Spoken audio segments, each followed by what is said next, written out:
take up. Because I know as a member of the Kiwanis that we want to support the children of deployed veterans with, helping fund, summer camp or whatever it may be. And I'm sure, other groups that are on the committee want to come together to support military families in Hamilton as well. That's great. Tammy for a second time. Everybody always says that. So thank you for cleaning up the corner of Sandalwood and Sweetbriar. I know that, yeah.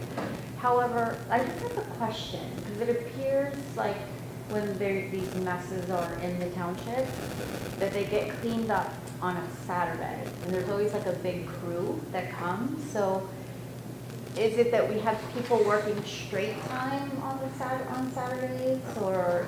No, the Saturday work involves instances where we will place a lien against the property. So it is overtime for the employees, but then that overtime rate is charged against the property owner. Because public works can't do it in the normal workflow Monday to Friday, so that's why they do that this weekend. So that property, I learned from my neighbor, I don't know if this is true, this is what he shared with me, that the owner passed away recently. We've been in discussion with the children. They're planning on donating the property to the township, and we in turn will probably donate it to Habitat for Humanity. Yeah. Okay. That's the plan right now. Okay, all right, cool, thank you.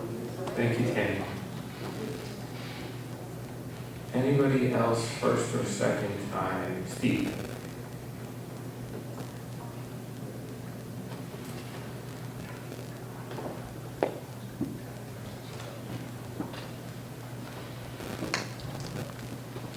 Steve Clay, Wolfpack Road.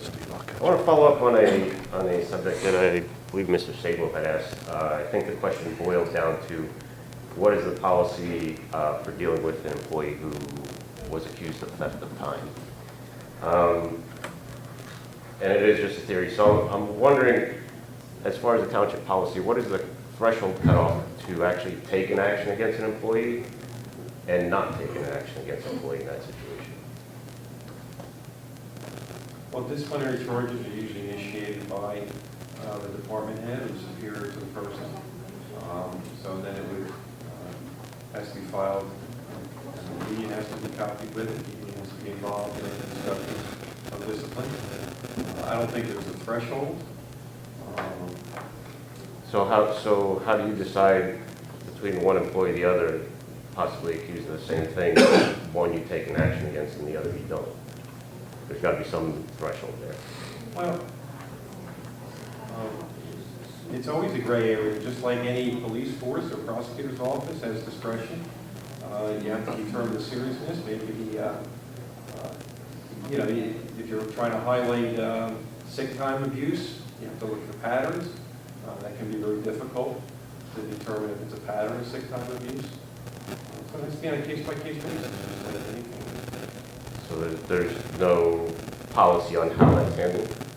It's just whatever. No hard and fast rule on that. If we think it has bordered on the criminal, we refer it to the prosecutor's office.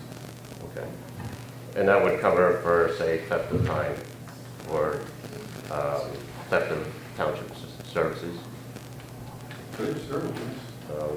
What about, say, for failure to perform their duties? That would be pretty clear cut, right? They either did their job or didn't do their job. Failure to perform duties is generally not criminal. No, but we're talking about township policy as far as, so if someone was proven to not be doing their job, that'd be pretty clear cut, you take an action. It's not very clear cut if you read administrative law, decisions on efforts are made to terminate somebody or to suspend them for a considerable period of time on that. That's not real clear cut. It's not clear cut whether or not you would take any action or no action, or it wouldn't, Well, it's not clear cut on which action you would take. But you'd have to determine whether you think, is more training warranted before you charge somebody with failing to perform satisfactorily. There's a lot of gray areas there. You give me hypotheticals. the answer hypothetical. But if you've determined the person has not done their job, Well, That's- again, that's a hypothetical, yeah. But again, there's a range of things. good.